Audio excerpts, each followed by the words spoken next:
Quand on consulte la météo, on veut généralement savoir si on aura besoin d'un parapluie demain ou d'une veste pour le week-end. C'est ce qu'on appelle les prévisions météorologiques à court terme. Mais que se passe-t-il si on veut savoir à quoi ressemblera tout l'été à venir? Sera-t-il plus chaud que d'habitude? Plus sec? C'est là qu'interviennent les prévisions saisonnières. C'est un exercice complètement différent. Au lieu de prédire la température exacte un jour précis, comme le 15 août, une prévision saisonnière essaie de déterminer le caractère général d'une saison entière, généralement une période de 3 mois comme juin, juillet et août. Elle nous donne de grandes tendances et des probabilités, pas des certitudes quotidiennes. La clé est de comprendre que ces prévisions ne nous disent pas si une semaine particulière sera pluvieuse ou ensoleillée. Au lieu de cela, elles offrent une vue d'ensemble. Les scientifiques analysent de vastes quantités de données pour déterminer si une saison est susceptible d'être Media Group, carte de chaleur montrant zone chaude, thermomètre élevé, champ sous forte chaleur estivale, Stokke et distribute equally. Plus chaude que la normale, plus fraîche que la normale, ou simplement proche de la normale. La même logique s'applique aux précipitations, avec des termes comme Media Group, pluie abondante sur champ, rivière débordant, gouttes de pluie sur feuilles, orage d'été et Stokke et distribute equally. Plus humide que la moyenne à long terme, ou plus sec que la moyenne à long terme. Cette moyenne, souvent appelée normale, est calculée sur une période de référence de 30 ans, comme de 1991 à 2020. Ainsi, lorsqu'une prévision dit plus chaud que la normale, cela signifie que la température moyenne pour toute la saison devrait être supérieure à la moyenne de cette même saison au cours des 30 dernières années. Pour réaliser ces prévisions à long terme, les scientifiques utilisent de puissants supercalculateurs qui exécutent des modèles climatiques complexes. Ces modèles ne se contentent pas d'observer l'atmosphère, qui change rapidement et est difficile à prévoir longtemps à l'avance. Au lieu de cela, ils se concentrent sur des éléments plus lents et plus prévisibles du système climatique de la Terre. Le plus important d'entre eux est l'océan. Les températures océaniques, en particulier dans de vastes zones comme le Pacifique tropical, changent très lentement et ont une énorme influence sur les régimes météorologiques mondiaux. Pensez à l'océan comme à une batterie géante pour le système climatique. Son état actuel nous donne des indices sur le temps des mois à venir. D'autres facteurs jouent également un rôle crucial dans ce calcul complexe. Il s'agit notamment de Media Group, glace de mer arctique, banquise flottant dans l'Arctique ou Antarctique, vue aérienne de la banquise et Stokke distribute is equally. L'étendue de la glace de mer dans l'Arctique et l'Antarctique, la quantité d'humidité dans le sol, et même de la couverture neigeuse dans les montagnes au printemps. Tous ces éléments alimentent les modèles climatiques. En simulant la manière dont ces composants interagiront au cours des prochains mois, les scientifiques peuvent identifier des tendances à grande échelle. Cela leur permet de dresser un tableau des conditions climatiques probables, nous donnant un aperçu précieux, bien que probabiliste, de la saison à venir, aidant des secteurs comme l'agriculture, l'énergie et le tourisme à se préparer. Alors, comment les scientifiques élaborent-ils exactement une prévision pour toute une saison? La recette est complexe et repose sur une combinaison de modèles informatiques sophistiqués et une analyse minutieuse des conditions climatiques actuelles. Le point de départ est toujours l'état actuel de la planète. Les scientifiques recueillent une immense quantité de données, température de surface de l'océan provenant de satellites et de bouées, relevés de pression atmosphérique, régime de vent et niveau d'humidité du sol du monde entier. Cette image instantanée globale est le premier ingrédient crucial, car elle définit les conditions initiales des modèles climatiques qui projetteront l'avenir. L'un des ingrédients les plus influents de cette cuisine météorologique mondiale est l'oscillation australe El Niño, ou ENSO.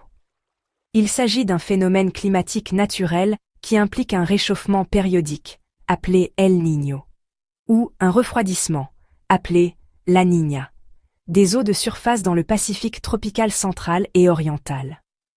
Ces phénomènes peuvent modifier radicalement les régimes météorologiques dans le monde entier. Pour l'été 2025, les dernières analyses de la mi-juin indiquent que nous sommes dans des conditions ENSO neutres. Cela signifie que ni El Niño ni La Niña ne sont actifs. Avec une forte probabilité que ces conditions neutres se poursuivent tout au long de l'été, cela indique aux prévisionnistes que ce moteur climatique majeur ne poussera pas la météo mondiale vers un schéma extrême et prévisible. Une fois les conditions initiales définies et l'état de l'ENSO déterminé, les données sont introduites dans plusieurs modèles climatiques exécutés par différents centres météorologiques du monde entier. Chaque modèle est une représentation mathématique légèrement différente du système climatique de la Terre. L'exécution de plusieurs modèles est essentielle car elle permet de prendre en compte les incertitudes. Si la plupart des modèles indiquent le même résultat, par exemple, un été plus chaud que la normale pour l'Europe, la confiance dans cette prédiction augmente. La prévision finale est souvent un consensus ou une moyenne de ces différentes sorties de modèles, présentées en termes de probabilité. Cependant, il est important de se rappeler que ce processus a ses limites. La fiabilité de ces prévisions varie considérablement selon la région et le paramètre prédit. Par exemple, les prévisions de température sont généralement plus fiables que les prévisions de précipitation, car les pluies peuvent être très localisées et chaotiques. De même, les prévisions pour les régions tropicales, où l'influence des températures océaniques est forte et directe, ont tendance à être plus précises que celles pour les régions de latitude moyenne comme l'Europe occidentale, où le temps est régi par une circulation atmosphérique plus complexe et moins prévisible au-dessus de l'Atlantique Nord. Alors que nous nous tournons vers l'été 2025, qui couvre la période de juin à août, les modèles dressent un tableau qui varie considérablement d'une région à l'autre du globe, reflétant les différents facteurs climatiques en jeu. Pour l'Europe, en particulier l'Europe de l'Ouest, la science de la prévision saisonnière reste un défi de taille. Le temps dans la région est fortement influencé par le comportement chaotique du courant jet de l'Atlantique Nord. Malgré cette incertitude, la tendance sous-jacente du réchauffement climatique fournit un signal fort. Par conséquent, la plupart des modèles suggèrent une probabilité plus élevée d'un été, avec des températures plus chaudes que la moyenne sur une grande partie du continent, poursuivant la tendance des dernières années qui ont connu des chaleurs records. En traversant l'Atlantique vers les États-Unis, les prévisions deviennent légèrement plus fiables. La National Oceanic and Atmospheric Administration, ou NOAA, prévoit une forte probabilité de températures supérieures à la normale pour la majeure partie du pays. Les zones où le signal de chaleur excessive est le plus fort comprennent la côte Est, les plaines du Sud et le vaste Ouest américain. En Californie, par exemple, il y a 50 à 60% de chances d'avoir un été plus chaud que la moyenne. En termes de précipitations, les perspectives sont moins claires pour de nombreuses régions, ce qui est typique. Cependant, pour la Californie et le Sud-Ouest, les prévisions s'alignent sur leur régime estival sec typique, ce qui, combiné à la chaleur, augmente le risque d'incendie de forêt. Enfin, tournons-nous vers la ceinture tropicale, la région où les prévisions saisonnières sont généralement les plus fiables. Ici, le lien direct entre les températures océaniques et les régimes atmosphériques est beaucoup plus fort. Avec des conditions ENSO neutres qui devraient en persister, il n'y a pas de signal global unique et dominant, comme le ferait un El Niño ou une La Niña forte. Cependant, le réchauffement de fond des océans du monde joue toujours un rôle majeur. Cette chaleur océanique généralisée devrait entraîner des températures de l'air supérieures à la moyenne dans la plupart des zones terrestres et maritimes tropicales. Cela influence également les régimes de précipitation, déplaçant potentiellement les zones de forte pluie et créant des conditions plus sèches ailleurs, bien que des prévisions régionales spécifiques nécessitent une analyse plus détaillée. En résumé, les perspectives mondiales pour l'été 2025 indiquent fortement une poursuite de la tendance au réchauffement. Bien que les prévisions pour l'Europe comportent un degré d'incertitude, le signal d'un été chaud aux États-Unis est assez robuste. Les tropiques, quant à eux, devraient connaître une chaleur généralisée, due aux températures élevées des océans. Cette tapisserie mondiale de prévisions, tissée à partir de modèles complexes et de données réelles, offre une perspective précieuse à long terme. Même si les détails pour un lieu spécifique restent peints à grands traits de probabilité plutôt qu'à traits fins de certitude. Les prévisions saisonnières sont un outil scientifique fascinant et utile, mais ce ne sont pas des boules de cristal. Il est essentiel de les aborder en comprenant clairement leurs forces et, plus important encore, leurs limites. Le conseil le plus important est d'interpréter ces perspectives comme des indications probabilistes, et non comme des prévisions déterministes.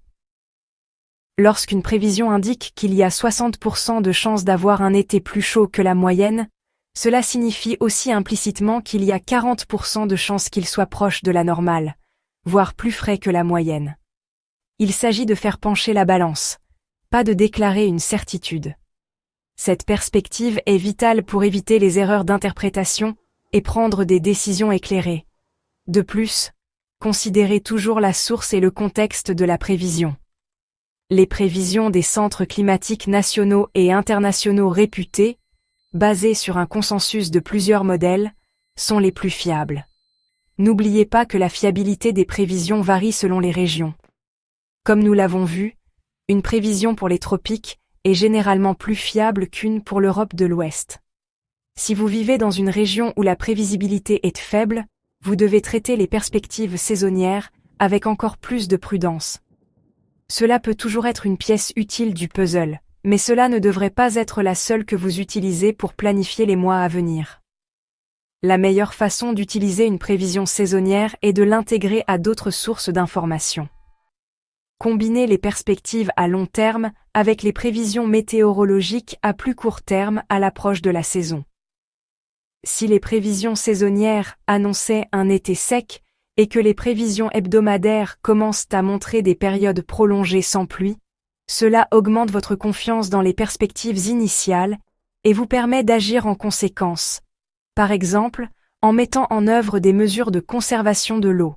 Cette approche stratifiée, de la tendance saisonnière générale à la prévision quotidienne spécifique, fournit une image beaucoup plus complète et exploitable de l'évolution du temps.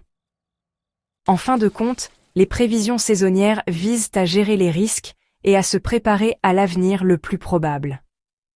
Elles permettent aux agriculteurs de choisir les cultures appropriées, aux gestionnaires de l'eau de planifier les pénuries potentielles et aux responsables de la santé publique de se préparer aux vagues de chaleur. Pour le grand public, elles constituent un avertissement précieux. Si les perspectives pour l'été 2025 indiquent une saison chaude et sèche dans votre région, c'est un bon rappel de faire attention aux risques d'incendie, d'économiser l'eau et de se préparer aux vagues de chaleur potentielles. En comprenant ce que ces prévisions peuvent et ne peuvent pas faire, nous pouvons les utiliser à bon escient comme guide pour naviguer dans le climat des saisons à venir.